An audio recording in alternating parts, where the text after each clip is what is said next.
সুপ্রিয় দর্শক মণ্ডলী, আজকের সংবাদপত্রে আপনাদের সবাইকে স্বাগত জানাচ্ছি। দর্শক মণ্ডলী, আমাদের সঙ্গে রয়েছেন ফ্রিল্যান্স সাংবাদিক ও মানবাধিকার কর্মী সাইদ আব্দুল্লাহ। ধন্যবাদ সাইদ, আপনাকে স্বাগত। ধন্যবাদ। বাংলাদেশ প্রতিদিন, আগে আসবেন খালেদা, পরে তারেক, সংখ্যানুপাতিক নির্বাচন চায় জামাত। মানবজমিন, দুদকের জালে হেলালুদ্দিন, মামলা মুক্ত তারেক রহমান। সমকাল সরকারি সংস্থাকে বনের জমি 875 একরের বরাদ্দ বাতিল। মুক্তিযোদ্ধার স্বীকৃতি থাকছে না, শেখ মুজিব সহ 4 শতাধিক নেতার। কালের কণ্ঠ, ঈদ যাত্রায় দুর্ভোগের সংখ্যা, ঋণ পুনঃতফসিলে বাধা, বিপাকে ব্যবসায়ীরা। আমার দেশ হাসিনার শেষ 15 বছর ইফা ছিল দুর্নীতির আখড়া। ইউনূস সরকারের পদক্ষেপকে স্বাগত জানালো হোয়াইট হাউস। কালবেলা প্রশাসক ও স্থানীয় নির্বাচনের প্রার্থী বাছাই করছে এনসিপি। 5 বিষয়ে সংস্কার প্রস্তাব দিয়েছে জামাত। দেশ রূপান্তর, বিয়ের প্রলোভনে ধর্ষণের সাজা সর্বোচ্চ 7 বছর। তারেক রহমান আরেক মামলায় নিষ্কৃতি পেলেই মুক্ত। সময়ের আলো, ভয় থেকে বাড়তি নজর, রোজা রেখে মৃত্যুর প্রহর গুনছে গাজাবাসী। খবরের কাগজ, হঠাৎ আলোচনায় উগ্রবাদ, গাজায় আরও 100 জনকে হত্যা। আলোকিত বাংলাদেশ, ঐক্যে সুবাতাস, আছে দ্বিমত। মাফ করবেন, ইসরায়েলে ব্যালিস্টিক হামলা, দৌড়ে আশ্রয়কেন্দ্র নেতানিয়াহু। দৈনিক করতোয়া, বিয়ের প্রলোভনে ধর্ষণের সাজা সর্বোচ্চ 7 বছর। পুতুলের বিরুদ্ধে দুদকের 2 মামলা, জিএম কাদেরের অনুসন্ধান শুরু। TBS Friday, NBR to ease tax burden, advance tax set to be adjustable against future profits. আজকের খবরের মধ্যে তারেক রহমান শিরোনামে, বিরুদ্ধে সম্ভবত আর কোনো মামলা নেই, যদিও একটা কাগজ দেখলাম দেশ রূপান্তর সম্ভবত বলছে যে আরেকটা মামলা, আমি জানি না, আপনি কি জানেন? আরেকটা যেটা একটা ঘটনা কিন্তু আছে, রাষ্ট্রপক্ষই ওই যে আপিল করেছে, হাইকোর্টের যে ইটা ছিল ওইটা আপিল করেছে, ওইটার চূড়ান্ত ডিসিশন হয়তো বা এই মার্চ মাসের লাস্টের দিকেই চলে আসতে পারে, না হলেও এপ্রিলের প্রথম দিকে চলে আসবে। ওইটা হলেই মোটামুটি সবকিছু শেষ হয়ে যাওয়ার একটা সম্ভাবনা আছে। আমি জানি না যে ডিসিশন কি হবে, ওইটা হওয়ার পরেই বাদবাকিটা বোঝা যাবে। এবং যে খবরটা আজকে মোটামুটি বোঝা যাচ্ছে যে বলা হচ্ছে তারেক রহমানের দেশে ফিরতে মামলার যে বাধাটা ছিল সেটা অ্যাপারেন্টলি শেষ হয়ে গেল, যদিও একটা ছোট্ট একটা অংশ যেটা আছে ওইটাও আশা করা যায় যে সামনে শেষ হয়ে যাবে। এবং এটা আলোচনা হওয়ার যে ব্যাপারটা, এই 5 আগস্টের পর থেকে তো প্রক্রিয়াটা শুরু হয়েছে। তবে আমার কাছে যেটা মনে হয়, এই জায়গায় খোলাখুলি ভাবে বেশ কয়েকটা ব্যাপার আলোচনা করার দরকার আছে। যে মামলাগুলো ছিল অনেকের অনেক টাইপ কথাবার্তা থাকতে পারে, আপত্তির জায়গা থাকতে পারে কিভাবে এটা প্রত্যাহার করা হচ্ছে, কিন্তু এই মামলাগুলো কিভাবে করা হয়েছিল, মামলার প্রসিডিং কিভাবে এগিয়েছে, এই পুরো ব্যাপারটা নিয়ে সামারি কোনো আলোচনা যদি তুলে দেওয়া হয় তাহলে মানুষ বুঝতে পারবে পরতে পরতে জুডিশিয়ারিকে ব্যবহার করে কিভাবে এক্সপ্লয়েট করাটা হয়েছে।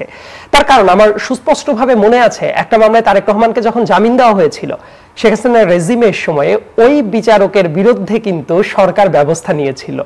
তার মানে একজন ব্যক্তিকে কোন ডিসিশন দেওয়া হচ্ছে ওই ডিসকাশনের উপর ভিত্তি করে সরকার যখন তারপর হোস্টাইল হয়ে গেল, এর মানে হলো বিচার বিভাগকে প্রভাবিত করছিল।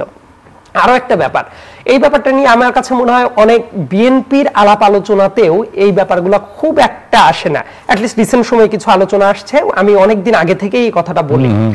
যেমন 11 সরকারের সময় যে মামলাগুলো করা হলো এবং তার পরবর্তী সময় পেপার পত্রিকা মানে মিডিয়াকে ব্যবহার করে বিভিন্ন রাজনৈতিক দলের নেতাদের, আমি বলছি না কোনো রাজনৈতিক দলের নেতারাই ফেরেস্তা ছিলেন, কিন্তু তাদের যে কাজটা, সেই কাজটা যদি বাড়িয়ে বলা হয় সেটাও তো ন্যায় বিচারের পরিপন্থী ব্যাপারটা। এবং 11 সময় কিন্তু এমন হতো, কোনো একটা এজেন্সি তারা কিছু টুকলি নোট লিখে দিত এবং সেই নোটটাই পত্রিকায় ছাপিয়ে দেওয়া হতো। এবং এই ব্যাপারটা নিয়ে আমার কাছে মনে হয় যে আপনার মতো আসলে এত বয়োজ্যেষ্ঠ একজন সাংবাদিক আছেন, এবং বিশ্বজুড়েই যে স্ট্যান্ডার্ডটা আছে সাংবাদিকতার, যে কারো বিরুদ্ধে কোনো কিছু বলতে হলে তাকেও কিন্তু সেলফ ডিফেন্সের জন্য তারও কিন্তু মতামতটা নিতে হয়, কিন্তু তাদের কোনো মতামতটা না নিয়ে সেই সাপ্লাই করা টুকলি নোট অ্যাজ ইট ইজ ছাপিয়ে দেওয়া হতো। এবং যে ইংলিশ পত্রিকার যিনি সম্পাদক, যিনি এই কাজগুলো করতেন, পরবর্তীতে কিন্তু একটা ইন্টারভিউতে বহু বছর পরে একটা ছোট্ট একটা ঘরোয়া পরিবেশের ভেতরে উনি কিন্তু বলেছেন, সেই রেকর্ডটা সোশ্যাল মিডিয়াতেই আছে, যে উনার এডিটোরিয়াল জার্নিতে ওই ব্যাপারটা ছিল সবচেয়ে বড় দুর্বিষহ জিনিস এবং ব্লান্ডার। কিন্তু দেখেন ওই যে টুকলি নোটটা ছাপালো, ওইটার পর ভিত্তি করে নানা প্রোপাগান্ডা আওয়ামী লীগ কিন্তু তারেক রহমানের বিরুদ্ধে তৈরি করেছে। কিন্তু তার বিরুদ্ধে ওই যে যিনি এডিটর ছিলেন, যিনি ছাপিয়েছেন একটা সময়ে, উনি যখন কথাবার্তা বললেন সেই জিনিসটার আওয়াজ কিন্তু নাই। আমার সুস্পষ্টভাবে মনে আছে তাসনিম খলিল ভাই এখন তো খুবই আলোচিত মুখ, যেহেতু বেশ কিছু সারা জাগানো কিছু কাজ করেছিলেন, উনি প্রিন্স অফ বগুড়া কয়েকটা সিরিজ লেখা লিখেছিলেন। সে তাসনিম খলিল ভাই কিন্তু 2 বছর আগেই উনি কিন্তু এটার ব্যাখ্যা দিয়েছিলেন এবং বলেছিলেন যে ওই সময়ের ওই কাজটা করা তার ঠিক হয় নাই। সো এই ব্যাপারটা কিন্তু সামনে আসে নাই। সো এই যে কথাগুলো আমি বললাম এগুলো তো ওয়েল ডকুমেন্টেড জিনিস। সো এইভাবে দেখবেন মানুষের পারসেপশন একটা তৈরি করে দেওয়ার কাজ আওয়ামী লীগ তো এটাই করতো, যে বিভিন্ন মানুষকে ধরে নিয়ে এসে তাদের বিরুদ্ধে মিডিয়াকে ইউজ করে, বইপত্র ইউজ করে যে ধরনের প্রোপাগান্ডাটা তারা ছড়াতো, মানুষ মনে করতো আসলে সেটা হয়েছে। এবং এই কারণে যে মামলাগুলা যে আসলে ধোপে টিকবে না আলটিমেটলি তার বড় প্রমাণ হলো 1/11 সরকারের টাইমে খালেদা জিয়ার নামেও মামলা হয়েছে, শেখ হাসিনার নামেও মামলা হয়েছে, তারেক রহমানের নামে মামলা হয়েছে।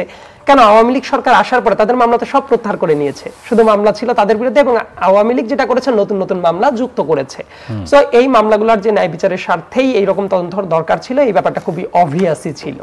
এবং মামলাটার যেহেতু জট কেটে যাচ্ছে, হয়তোবা তারেক রহমানের খুব সামনেই চলে আসবে। আমার যেটা ধারণা এপ্রিলের মোটামুটি মাঝামাঝি যদি খালেদা জিয়া বাংলাদেশে চলে আসে, হয়তোবা তার কিছুদিন পরেই তারেক রহমানও হয়তোবা দেশে ব্যাক করতে পারেন বলেই মনে করা হচ্ছে। অনেক ধন্যবাদ। নিশ্চয়ই জানেন যে জামায়াত তাদের রাজনৈতিক একটা পরিকল্পনা বা তাদের কি ইচ্ছা সেটা কিন্তু অন্তর্বর্তী সরকারকে অর্থাৎ জাতীয় ঐকমত্য কমিশনকে জানিয়ে দিয়েছে। তারা বলছে সংখ্যানুপাতিক হারে তারা নির্বাচন চাচ্ছে। তো এই নিয়ে একটা বিতর্ক আছে, সম্ভবত বিএনপি সেটার পক্ষে নয়। তো এই অবস্থায় এখন তো একটা মোটামুটি কনফ্লিক্টিং জায়গায় চলে যাচ্ছে, ডিভাইডেড হয়ে যাচ্ছে। তো এই অবস্থায় লয়ার ছাত্র হিসাবে কি মনে হয়? আমি ঠিক অনেক আগে থেকেই একটা ব্যাপার খুব ক্লিয়ারলি বলি, আপনার সাথেও আপনার বাংলাদেশের ফ্রন্ট লাইনে বলেছিলাম এবং আরো 2-1টা জায়গায় আমি ক্লিয়ারলি বলেছি, বর্তমান বাংলাদেশের যে পার্সপেক্টিভ এই মুহূর্তে আমাদের প্রপোর্শনাল রিপ্রেজেন্টেশন অর্থাৎ পিআর, এই ব্যাপারটা প্র্যাকটিক্যাল না। ফার্স্ট পাস্ট দ্য পোস্ট যে সিস্টেমটা আছে এক্সিস্টিং, আমার কাছে মনে হয় এই মুহূর্তে এইটাই বেশি উপযোগী।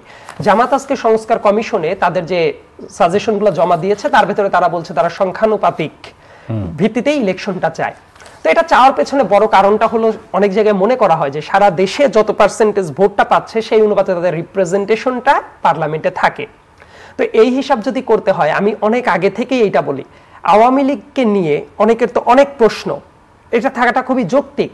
তো যারা মনে করেন যে এই সিস্টেমটা এই মুহূর্তে থাকা উচিত, ইভেন জামাতও যদি মনে করে এই সিস্টেমটা আলটিমেটলি জামাতকেও খুব একটা বেনিফিট দিবে না, হয়তোবা তারা যে কন্ডিশনটাকে বিবেচনা করে তারা চাচ্ছে, বা ছাত্রদের দল থেকেও যদি এটা চাওয়া হয়, ইনফ্যাক্ট এটা তো ছাত্রদের দল না, এখন পুরো দস্তুর রাজনৈতিক দল।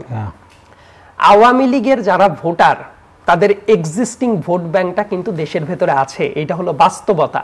তারা ভোট দিবে কি দিবে না, বা তাদের প্রার্থী থাকবে কি থাকবে না, আওয়ামী লীগ পার্টিসিপেট করবে কি করবে না, নানা ধরনের প্রশ্ন আছে, সেই ব্যাপারে আমরা পরে যাই। কিন্তু অ্যাজ অফ নাও যারা আওয়ামী লীগকে বছরের পর বছর ভোট দিত, একটা ফিক্সড ভোট ব্যাংক কিন্তু আছে, এবং ধরা হতো বাংলাদেশের বড় দলগুলোর ভিতরে আওয়ামী লীগ এবং বিএনপি, এদের 30% প্লাস ভোট ফিক্সড একটা ভোট ব্যাংকটা থাকে।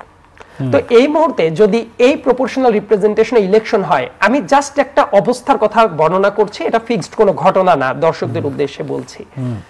আওয়ামী লীগের লেটস সে 15% থেকে 20% যদি ভোটার থাকে এবং সংখ্যানুপাতিকভাবে তারা যদি ভোট দেয়, ঠিক আছে, আওয়ামী লীগ নামে ভোট দিল না, তারা অমুক লীগ তমুক লীগ বিভিন্ন লীগ, এমনকি আওয়ামী লীগের স্বতন্ত্র সেটআপেও তারা যদি ভোট দেয়, স্টিল ওই 20% মানুষ যদি ভোট দেয়, প্রপোর্শনাল রিপ্রেজেন্টেশন করলে তার সিট সংখ্যা কেমন হয়? কারণ 1% ভোট পেলে কিন্তু 3টা সিট, 300 আসন যদি হয়, তার মানে 20% যদি ভোটটা পায়, যে পতিত আওয়ামী লীগ সরকারকে নিয়ে এত কথা, তারাও যদি 20% ভোটটা পায়, তাইলে কিন্তু 20 গুণন 3 60টা আসন পেয়ে যায়। তার মানে বড় একটা দল যদি ধারণা করা হয় প্র্যাকটিক্যাল ফিল্ড থেকে একটা দল সরকারে যাবে, বিরোধী দল সেই জায়গায় জামাতও হবে না, এনসিপিও হবে না, তাহলে তো পতিত আওয়ামী লীগের কোনো না কোনো ক্যাপাসিটিতে তাদেরও বিরোধী দল হয়ে যাওয়ার সক্ষমতাটা আছে। এইটা একটা আর্গুমেন্ট। এবং আরেকটা আর্গুমেন্ট হলো, এটা যদি হয় তাহলে আমি বলছি না যে পৃথিবীতে কিন্তু 2টা সিস্টেমই প্রচলিত আছে, কিন্তু বাংলাদেশে এই সিস্টেমটা হলে একটা রিস্ক থেকে যায় যে এলাকার মানুষ, সেই এলাকার রুটের মানুষ যারা তাদের রিপ্রেজেন্টেশনটা করে, সেই জায়গাটা কিন্তু অনিশ্চিত হয়ে যাবে। দেখা যাবে যে নির্বাচিত হয়ে আসলে সারা দেশের পর, তারপর কাদেরকে পার্লামেন্টে পাঠানো হলো, এইটা কিন্তু পার্টিকুলার ওই এরিয়ার প্রার্থীর সাথে সম্পর্কটা নাই হয়ে যেতে পারে। এতে করে যেটা হবে, এমনিতেই নানা টাইপের সংকটের জায়গাটা আছে, ইয়েট ওই প্রার্থীর সাথে যদি, এলাকার মানুষের সাথে যদি, এই প্রার্থীদের যদি সংকটটা তৈরি হয় যে কেউ কাউকে চিনে না কিন্তু পার্লামেন্টে তারা রিপ্রেজেন্ট করছে। আমি জানি লোকাল গভর্নমেন্টেরই সব কাজ করতে হয়, এমপিরা আদতে যা যা করতে চায় এটা আসলে লোকাল গভর্নমেন্টের কাজ, ইয়েট বাংলাদেশের প্র্যাকটিক্যাল ফিল্ড বিবেচনা করলে এই জায়গাতেও কিন্তু একটা সংকটের জায়গাটা জন্ম নিবে। সো ওই যে পতিত ফ্যাসিবাদের স্ট্রাকচারটা একটা শক্তিশালীভাবে চলে আসার একটা জায়গাটা থাকবে। একই সাথে গ্রামের একজন মানুষ যারা ভোট দিচ্ছে, এরা তো মানুষ দেখে অনেক ক্ষেত্রে ভোট দেয়, দেখা যাবে যে উদ্দেশ্যে তারা ভোট দিল কিন্তু তাদের সেই প্রার্থীটাকে রিপ্রেজেন্ট করার মতো পার্লামেন্টে পাচ্ছে না। সো এই রুট লেভেলের মানুষের সাথে তাদের নির্বাচিত মানুষের একটা কিন্তু দূরত্ব তৈরি হয়ে যাবে। সো এই দুইটা বাস্তবতায় বর্তমান পার্সপেক্টিভ থেকে এইটা আমার কাছে একদমই প্র্যাকটিক্যাল মনে হচ্ছে না। অনেক ধন্যবাদ। রাতের দিকে প্রধান উপদেষ্টা ইন্টারন্যাশনাল ক্রাইসিস গ্রুপের সঙ্গে কথা বলেছেন, সেখানে তিনি বলছেন আওয়ামী লীগকে নিষিদ্ধ করার মতো কোনো পরিকল্পনা তার সরকারের নেই। এটাকে কিভাবে দেখছেন? এই কথা যে মোটামুটি এইরকমই আসবে তা আমি অন্তত পক্ষে অনেকদিন আগে অ্যাজিউম করতে পেরেছিলাম। এবং আমি কিন্তু ডক্টর মোহাম্মদ ইউনূসের পর আমার অনেক ট্রাস্ট আছে, অনেক রেসপেক্ট করি, কারণ বাংলাদেশের যে সংকটময় একটা মুহূর্তটা এসেছিল ওই মুহূর্তে আমি দৃঢ়ভাবে বিশ্বাস করি ডক্টর মোহাম্মদ ইউনূস ছাড়া ওই মুহূর্তে দায়িত্ব গ্রহণ করার মতো অ্যাটলিস্ট তার চেয়ে বেশি ক্যাপাবল ব্যক্তি আর কেউ ছিলেন না অনেকগুলো সংকটের হাত থেকে রক্ষা করায় এবং বাংলাদেশকে বৈশ্বিকভাবে যে ধরনের চ্যালেঞ্জের মুখোমুখি হতো সেই জায়গাকে ট্যাকেল করার জন্য doctor Mohammad Yunus was the fittest person. কিন্তু অনেক মানুষ আবেগে তার আবার অনেক সমালোচনাও করতে ভুলে যান। কিন্তু আমার কথা, যে ব্যক্তিকে আমি পছন্দ করি তার যদি যৌক্তিক কোনো সমালোচনাও করতে হয় সেটাকেও আমি সমালোচনা করতে চাই। তার কারণ হলো এটাই তো গণতন্ত্রের সৌন্দর্য। তো ডক্টর মোহাম্মদ ইউনূস, অনেক মানুষ আছেন তাকে একদম ব্লাইন্ডলি যখন পছন্দ করেন, তারা মনে করেন যে অমুক রাজনৈতিক দল, বি দল, সি দল, ডি দল, তারাই বোধহয় আওয়ামী লীগকে পুনর্বাসিত করতে চাচ্ছে। আমি কিন্তু একটা আর্গুমেন্ট দাঁড় করিয়েছিলাম এবং এই আর্গুমেন্টটা যবে নাগাদ আমি বলতাম বহু মানুষ এটা বলতো না না এরকম কোনো কিছু হবে না। আমি কিন্তু আপনারই একটা শোতে এসে এই কথা বলেছিলাম। দর্শক যারা নিয়মিত, আমি জানি আপনার এই শোটা বহু মানুষ নিয়মিত দেখে, তাদের নিশ্চয়ই মনে থাকবার কথা। আইসিটি ট্রাইব্যুনালের আইনটা যখন সংশোধন করা হয়, এটা আইন বিচার ও সংসদ বিষয়ক মন্ত্রণালয় থেকে একটা জনগণের মাধ্যমে, মানে সিভিল সোসাইটি যারা আছে বা অংশীজন যারা আছে তাদের কাছ থেকে একটা গণশুনানির মতো ব্যবস্থা করা হয়েছিল। ওই সময়ে আমরা যারা উপস্থিত ছিলাম, ওই ড্রাফট যেটা ছিল আইনের, ওই জায়গায় সুস্পষ্টভাবে বলা ছিল একটা রাজনৈতিক দলকে নিষিদ্ধ করার বিধানও আন্তর্জাতিক অপরাধ ট্রাইব্যুনালে থাকবে। তো এইটা কিন্তু ধরেই নেওয়া হচ্ছিল, আইন উপদেষ্টাও কিন্তু এটা পরবর্তীতেও বিভিন্ন সময় বলেছেন। কিন্তু তারপরে যখন এটা মন্ত্রিসভায় উঠলো, মানে উপদেষ্টা পরিষদের বৈঠকে যখন উঠলো, মানে ওই আইনটা যখন পাশ হয়ে যাবে, ঠিক ওই মুহূর্তের পরবর্তীতে যেটা দেখা গেল, উপদেষ্টা পরিষদ এই ব্যাপারটাকে পাশ করে নাই এবং ওই প্রভিশনটা বাদ হয়ে গেছে। তার মানে উপদেষ্টা পরিষদে যেদিন এটা বাদ দিয়ে দেওয়া হলো যে কোনো দলকে নিষিদ্ধ করা যাবে না, এর মিনিংটা কি? এর মিনিং হলো সরকার নিজে এটা চাচ্ছে না। কারণ অমুক দল চাক, তমুক দল চাক, না চাক সেই সব পরে সরকার যে নিজে চায় না এটা তো তখনই নিশ্চিত হয়ে গিয়েছিল। তো ওই সময় যখন আমরা এই কথাটা বলতাম, অনেক মানুষ আছে তারা বলতো এইটা না কেন।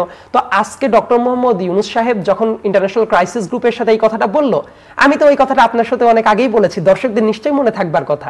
তবে এই সময়ে যে কাজটা হতে পারে, আমাদের তরুণদের যে দলটা আছে তারাও অনেক ক্ষেত্রে যে কথাগুলো বলে আসছে, তাদের কাছে কিন্তু হঠাৎ করে মনে হতে পারে যে ডক্টর মোহাম্মদ ইউনূসের চাওয়াটা এবং তাদের চাওয়া দুইটা বিপরীত দিকে চলে গেল। এবং রাজনীতির মাঠের বাস্তবতাটা অনেক ক্ষেত্রে আলাদা হয়। আমি সবসময় একটা কথা এই জন্য বলতাম, আওয়ামী লীগের পারপিটেটরদের ধরে ধরে ধরে ধরে বিচারের আওতায় নিয়ে আসতে হবে সবার আগে। এই জায়গায় আসলে কোনো যদি এবং কিন্তু নাই। যদি এটা করা হতো, কয়েক লক্ষ আওয়ামী লীগের বিচার নিশ্চিত হয়ে যেত। একদম ইউনিয়ন লেভেলের কোনো পান্ডা থেকে শুরু করে সর্বোচ্চ লেভেল পর্যন্ত যারা বিগত কয়েকটা ইলেকশন ইঞ্জিনিয়ারিং করেছে, লোকাল ইলেকশনেও কিন্তু মায়ের পিট, গুম অনেক কিছু হয়েছে। তারপর যারা গুমের সাথে জড়িত ছিল, যারা মানি লন্ডারিং এর সাথে জড়িত ছিল, এইটাই অপকর্ম আওয়ামী লীগের কতজন করে নাই যাদের হাতে পাওয়ার ছিল। যদি এই প্রত্যেকটা জায়গা ধরে ধরে, আমি বলছি না বিচার শেষ করে ফেলতে হবে, এটা লম্বা প্রক্রিয়া, আমি কোনো পপুলিস্ট তত্ত্ব দিতে চাই না। পপুলিস্ট তত্ত্ব দিলে ইনস্ট্যান্ট হাতে তালি পাওয়া যায়, কিন্তু ইন দ্য লং রান সেটা কিন্তু ভুল প্রমাণিতও হয়। সো আমি এই জন্য মনে করি বিচার কবে শেষ হবে সেটা পরের হিসাব, তরিতগতিতেও বিচারটা করা উচিত, কিন্তু আপাত দৃষ্টিতে তাদের বিচারের আওতায় নিয়ে আসতে হতো। যদি আনা হতো তাহলে দেখা যেত বিগত 15 বছরে এই যে ইলেকশন ইঞ্জিনিয়ারিং, গুম, খুন, হত্যা, রাহাজানি, আর্থিক কেলেঙ্কারি, আওয়ামী লীগের বিশাল বড় একটা অংশ আইনের আওতায় চলে আসতো। অটোমেটিক তারা ইলেকশনে ক্যান্ডিডেসি থেকে বিরত হয়ে যেত। মানে সিস্টেমটা যতটা ইজিলি চিন্তা করা যেত সেটা তো হয় নাই। আলটিমেটলি আওয়ামী লীগকে বিভিন্ন রাজনৈতিক দল শেল্টার দিচ্ছে বিভিন্ন জায়গায় ভোটের জন্য। এটা প্রত্যেকটা দলই মোটামুটি চেষ্টা চালাচ্ছে আড়ালে আবডালে। অ্যাট দ্য সেম টাইম সরকার যেটা করতে পারতো তাদেরকে বিচারের আওতায় নিয়ে আসার জন্য, অ্যাটলিস্ট আমি আজকে বলছি স্যাটিসফ্যাক্টরি লেভেল মতো কোনো অবস্থাতেই আগায় নেই। ডেভিল হান্টে খুব কি বড় কোনো উপকার হয়েছে? তা আওয়ামী লীগের অনেক মানুষ তো এখনো দিব্যি ঘুরে বেড়াচ্ছে, তাদের যারা যারা বড় বড় মানি লন্ডারিং যারা করেছে তারা এখনো দেশের ভেতরে আছে। এবং আমি একটা কথা বলি, ওরিয়ন গ্রুপের যিনি মালিক ওবায়দুল সাহেবকে তো এত এত মামলা থাকার পরে উনাকে লোয়ার কোর্ট থেকে সেদিন আমি অবাক হয়ে লক্ষ্য করে দেখলাম ওমরা পালন করবে, এই জন্য তাকে দেশ ছাড়ার পারমিশন দেওয়া হচ্ছিল। পরবর্তীতে যদিও আপত্তির মুখে হাইকোর্ট সেটা বাতিল করেছে। কিন্তু আমার প্রশ্নটা হলো, দুদকের করা এই মামলায় কয়েক হাজার কোটি টাকা মানি লন্ডারিং যিনি করেছেন তাকে ওমরা করার জন্য বিদেশের পারমিশন দিতে হবে, এটা তো এই দেশের কোর্ট করেছে। সো তাদের বিরুদ্ধে যেভাবে বিচার করার কথা ছিল সেটা একদমই হচ্ছে না। এই কাজটা যদি করা হতো অনেক প্রশ্নের উত্তরটা সুবিধাজনক জায়গায় চলে যেত, কিন্তু এটা না করে অনেক তত্ত্ব ছড়ানো হচ্ছে যেটা শুনলে মানুষ হাতে তালি দিত বিভিন্ন জায়গায়, কিন্তু কাজের কাজটা করা হচ্ছে না। অনেক ধন্যবাদ। সাইদ, আপনি জানেন যে উপদেষ্টা পরিষদের বৈঠকে একটা নতুন আইন হয়েছে। সেই আইনটা হচ্ছে যে বিয়ের প্রলোভন দেখিয়ে ধর্ষণ করলে সাজা হবে 7 বছর। এই আইনটা সম্পর্কে কি ধারণা? এই আইনটা মূলত তো অনেকগুলা কনসিকুয়েন্স দেখে দেখে দেখে দেখে তারপরে এদিকে আসছে। মূলত এটা নারী ও শিশু নির্যাতন দমন আইন যেটা আছে 2000 সালের, ওইটারই কিন্তু এক্সটেনশন মূলত। এবং সাম্প্রতিক টাইমে যেহেতু ধর্ষণের অনেকগুলা ঘটনা ঘটে গেল, খুবই দুর্ভাগ্যজনক ঘটনা, সেটার প্রেক্ষিতেই ধর্ষণের আইন সংশোধনের জন্য অনেকগুলা কথাবার্তা ওঠে। এই আইনের ক্ষেত্রেও আমি দেখেন, মানুষ অনেকেই বলতে পারে যে খুবই সিভিয়ার পানিশমেন্ট হলেই অনেক কিছু দমন হয়ে যায়, কিন্তু অপরাধ বিজ্ঞান, আমার নিজেরও যেহেতু আইনের ছাত্রই ছিলাম, অপরাধ বিজ্ঞান আমার পড়তে হয়েছে। অপরাধ বিজ্ঞানের খুবই প্রতিষ্ঠিত একটা তত্ত্ব আছে, বড় বড় অপরাধ বিজ্ঞানী যারা আছেন বিশ্বের, যে সিভিয়ারিটি একটা অপরাধকে কমিয়ে আনে না, সার্টেইনটি একটা অপরাধকে কমিয়ে আনে। এই কথাটা কেন বলা হয়েছে? আপনি চরম কঠোর কঠোর শাস্তি রাখলেন, কিন্তু আপনার সেই শাস্তিটা এক্সিকিউট করা যাচ্ছে না, তাহলে কিন্তু ওই অপরাধটা কমবে না। যেমন ধর্ষণের শাস্তি 2020 সালের পরে যখন মৃত্যুদণ্ডটা করা হলো, যদিও যাবজ্জীবন কারাদণ্ড এর মূল শাস্তিটা, কিন্তু একটা মে ক্লজ দিয়ে বলা হলো যে এখন থেকে মৃত্যুদণ্ড কার্যকর করা যাবে। তো আমরা যদি সেই ডাটাটা নিয়ে আসি 2020 সালের পরে আজ 2025 সাল পর্যন্ত ধর্ষণের মাত্রা কি কমলো নাকি বাড়লো, এইটা যদি তদন্ত করা যায় একটা খুবই ইন্টারেস্টিং অবজারভেশন পাওয়া যাবে, সেটা হলো মোটেই কমে নাই। তার কারণ হলো ওই যে সিভিয়ারিটি একটা পানিশমেন্ট, মানে একটা অপরাধকে কমাতে পারে না, রাদার সার্টেনটি দরকার। বরং যদি এমন দেখা যেত যে অপরাধটা করার পরেও তাদের আইনের আওতায় যেতেই হচ্ছে, অপরাধটা কমে যেত। এবং যে আইনটা করা হচ্ছে যে ধর্ষণের মানে বিয়ের প্রলোভনে ধর্ষণ, এই ব্যাপারটা কিন্তু অনেক জায়গায় অনেক ভেগ টার্ম তৈরি করবে, অনেক মিথ্যা মামলা হওয়ার স্কোপটাকে তৈরি করবে। কারণ অনেক সময় যদি দেখা যায় যে মিউচুয়াল রিলেশনে তারা ফিজিক্যাল রিলেশনে চলে গেল, ফরসে I am not supporting this, I am not endorsing this, but যদি এটা হয় এবং পরবর্তীতে দেখা গেল তাদের ভেতরে বিশ্বাসের জায়গাটা ঠিক নাই এবং তারা গিয়ে একটা মামলা ঠুকে দিল যে আমাকে বিয়ের প্রলোভনে ধর্ষণ করা হয়েছে, ধরনের মামলা কিন্তু খুব ফ্রিকুয়েন্টলি হয়। এবং উভয় এন্ড থেকে এই জায়গাটাকে মিসইউজ করার একটা বড় সুযোগ থাকে।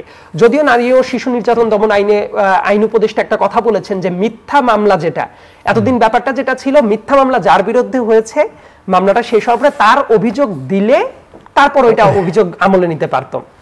এখন বিচারকরা যদি মামলা চলাকালীন টাইমে বুঝতে পারে যে এটা মিথ্যা মামলা, বিচারক স্বপ্রণোদিত হয়ে মিথ্যা মামলার বিরুদ্ধে মামলাটা করতে পারবে। তবে সাম্প্রতিক টাইমে ধর্ষণ নিয়ে যে কথাবার্তা হচ্ছে অবশ্যই সত্য, ট্রাইব্যুনালের আইনটা অনেক সংশোধন করার চেষ্টা করা হচ্ছে, তবে এই জায়গায় ধর্ষণের সংজ্ঞাগত ব্যাপার অবশ্যই সিরিয়াস লেভেলে রিভাইজ করা উচিত এবং মডার্ন টেকনোলজি ইউজ করে পরীক্ষার যে ব্যাপারগুলো আছে সেগুলো বিচার বিবেচনা করা উচিত। এবং ইন্টারেস্টিং ব্যাপারটা হলো এগুলো করার জন্য যে ধরনের ডিএনএ ল্যাব থাকা দরকার, হাসপাতালের স্ট্রাকচারটা যেরকম হওয়া দরকার, সেগুলো যদি ঠিক না করা যায়, কোর্টের সংখ্যা যদি না বাড়ানো যায়, এই ধর্ষণের জন্য যদি আলাদা আদালত করে বিচারপতির সংখ্যা যদি না বাড়ানো যায়, এই টাইপ আইন মোটামুটি করা যাবে। কিন্তু আলটিমেটলি সেটাতে কতটা ফলাফল আসবে সেটা কিন্তু সন্দেহের জায়গাটা থাকে। আমি আবার বলছি, আমি একটু তেতো সত্য কথা বলা পছন্দ করি, কারণ অনেকেই মনে করে এটা আজকে ফাঁসির আইন করা হলো সব সমস্যার সমাধান হয়ে যায়। না, এইভাবে অপরাধ দমন করা যায় না। পৃথিবীর ইতিহাসে যদি এইরকমই হতো, অনেক জায়গায় অনেক কঠোর আইন করার পরেও সেই অপরাধগুলো দমন করা যায় নাই। এবং এই কাজগুলো করার দায়িত্ব কাদের? আমি সবসময় একটা কথা বলি, সংসদ সদস্যদের দায়িত্বটা কি? আইন বানানো, রিভাইজ করা, অন্য সবকিছু করা, আইডিয়াল একটা সিচুয়েশনে। কিন্তু বাংলাদেশে পার্লামেন্টারিয়ান হিসেবে অনেকেই যায় যারা 5 মিনিট কথা বললে 4 মিনিট, কোনো গায়িকা ছিলেন 4.5 মিনিট একটা পরিবারের একজন ব্যক্তির স্তুতিবাক্য পাঠ করে চলতো। কেউ কেউ মনে করতো অন্য জায়গায় গুণ আছে, পার্লামেন্টে চলে যাক, ক্রিকেট খেলতে পারে, পার্লামেন্টে চলে যাক। আমি তাদেরকে ছোট করছি না, তাদের যে মূল কাজ তারা তো সেটাই জানে না। তাদেরকে যদি জিজ্ঞেস করা যায় এই আইনটা কেন এরকম হলো, দেখা যাবে থ লেগে বসে থাকবে। এমন লোক বহু মানুষ ছিল। পতিত স্বৈরাচারে এই একজন সাকিব আল হাসানকে যখন পার্লামেন্টে পাঠানো হলো, আমার সুস্পষ্টভাবে মনে আছে ফরিদপুরের একটা জনসভায় উনি কি বলেছিলেন, ঠিক আছে সাকিব, তোমার বক্তৃতা করার দরকার নাই, মাঠে 4 ছক্কা মেরো, তাতেই তুমি পার্লামেন্টে চলে যেতে পারবা। তো আমার কথা, পার্লামেন্টারিয়ানের কাজ কি এইটা? সো ওই যে বললাম না, আইন যে রিভাইজ করবে যারা, আইন নিয়ে গবেষণা করবে যারা, পার্লামেন্টে তো তারা নাই। না থাকার কারণে যেটা হয়, যারা এই কাজগুলা করে তারা কিন্তু জনগণের কাছে দায়বদ্ধতা থাকে না। সো আমি এই আইনগুলা নিয়ে শুধু চটকদার কথাবার্তাই আসুক, আমি এইটার চেয়ে বরং আমি এমনভাবে আশা করব সায়েন্টিফিক মেথডগুলাকে নিয়ে আসা হোক, কোর্টের সংখ্যাকে বাড়ানো হোক, বিচার প্রক্রিয়াকে ত্বরান্বিত করা হোক। এই আইনের কি মিসইউজ হওয়ার সম্ভাবনা আছে? অনেক বড় একটা সম্ভাবনা আছে। কারণ ধর্ষণ মানে বিয়ের প্রলোভনে ধর্ষণ, লেটস সে 2টা নারী পুরুষ একসাথে থাকে, অনেক দিন ধরে তাদের সম্পর্কটা আছে, তারা কোনো ফিজিক্যাল রিলেশনে জড়ালো অথবা জড়ালো না, আলটিমেটলি দেখা গেল ঠিক তাদের 2 মাস 3 মাস 4 মাস 5 মাস পরে মানে মনোমালিন্য হলো। তখন গিয়ে কি একজন মামলাটা ঠুকে দিবে যে আমাকে বিয়ের প্রলোভনে ধর্ষণ করা হয়েছে? আদতে তো দুইজনই তো এক্সট্রা ম্যারিটাল অ্যাফেয়ারে ছিল, তাহলে তো একজনের দোষটা না। তাহলে এই আইনটা করা হলো কেন? ডেফিনিশনটা এই আইনটা আমার কাছে মনে হয় আরো ডেফিনিশনটা ক্লিয়ার করা দরকার। এবং আইনটা যখন করা হয়, আমি আইনের ছাত্র হিসেবে যখন আমি পড়েছিলাম যে 1000 নিরপরাধ মানে অপরাধী ব্যক্তি যদি মুক্তও পেয়ে যায়, কিন্তু কোনো নিরপরাধ ব্যক্তি যাতে শাস্তির মুখোমুখি না হয়। সো কোনো আইন করার সময় এইটাও মাথায় রাখা দরকার যে এই আইনটা মিসইউজ করার কোনো জায়গাটা আছে কিনা। এইটা হলে কিন্তু বহু জায়গায় বহু মানুষকে প্রতারণার মামলায় ফাঁসিয়ে দেওয়া যায়। সো ধর্ষণই হতে হবে নট নেসেসারি, আপনি অনেক জায়গায় প্রতারণা বিভিন্নভাবে কিন্তু অনেক প্রভিশনটা রাখা যায়। এবং আমার যেটা মনে হচ্ছে ইনিশিয়াল স্টেজে এইটা আরো অনেক ক্ল্যারিটি দরকার, তা না হলে এইটা মিসইউজ করার যে মহড়াটা লেগে যাবে, একটা পর্যায়ে গিয়ে মনে হবে ভিক্ষা চাই না কুত্তা সামলা টাইপ অবস্থা হয়ে যাবে। এটা সব কিছু জানার পরেও তো আমরা এই প্রতি পা বাড়ালাম। যাই হোক, এখন যেহেতু এই মুহূর্তে সবচেয়ে বেশি আলোচনার বিষয় এটা না, তারপরে ধর্ষণকে নিয়ন্ত্রণে আনার জন্য আমি তো এটা বলতাম সার্টেনিটিটা দরকার। অতীতে যেমন এমন হয়েছে, অনেক মানুষ ক্ষমতাধর ব্যক্তি তাদের কোর্টের বারান্দাতেও পর্যন্ত দাঁড়াইতে হয় নাই কখনো। এ ধরনের বেশ কিছু উদাহরণ আমি নাম ধরে ধরে ধরে ধরে বলতে পারি। যে ক্যান্টনমেন্টের একটা ঘটনা ছিল 2016 সালে, তারপরে বসুন্ধরা গ্রুপের একজন ব্যক্তির বিরুদ্ধে অভিযোগটা এসেছিল, নানা সময় তাদের বিরুদ্ধে কি বিচারটা হয়েছে সেটাও তো দেখা উচিত। কিন্তু দেখবেন এগুলোর কোনো হিসাব কিতাব নাই। সো এই ব্যাপারগুলোকে যদি দমন করা যায়, অটোমেটিক মানুষের মনের ভেতরে একটা ভয়ের জায়গাটা চলে আসবে। কিন্তু এটার সংজ্ঞাগত দিক, এমনকি পুলিশের কাছে যাওয়ার পরে একজন ধর্ষণের অভিযোগ নিয়ে যখন যায়, সত্য অভিযোগটাও করার মতো যে পরিবেশ, সেই পরিবেশটা কিন্তু থানাতেও থাকে না। এমন উদাহরণ কিন্তু আছে যে থানাতে অভিযোগ করতে গিয়েছে, যাওয়ার পরে পুলিশ সদস্য দ্বারা তারা আবার মেন্টাল নির্যাতনের শিকার হয়েছে। তো এই ব্যাপারগুলো অনেক কিছু দেখার ব্যাপার। এই কারণে হুটহাট করে কোনো কিছু করার চেয়ে আমরা কি করি, ইনস্ট্যান্ট হাততালি পাওয়ার জন্য অনেক কাজ করি। কিন্তু যদি আমরা সত্যিকার অর্থেই কাজ করতে চাই, এমন একটা সিস্টেম ডেভেলপ করা উচিত যার প্রস এন্ড কনস সব বিবেচনা করে আইনটা করা উচিত। অনেক ধন্যবাদ সাইদ, ভালো থাকবেন। ধন্যবাদ। দর্শক মণ্ডলী, আজ এ পর্যন্তই। আপনারা সবাই ভালো থাকুন। শুভরাত্রি।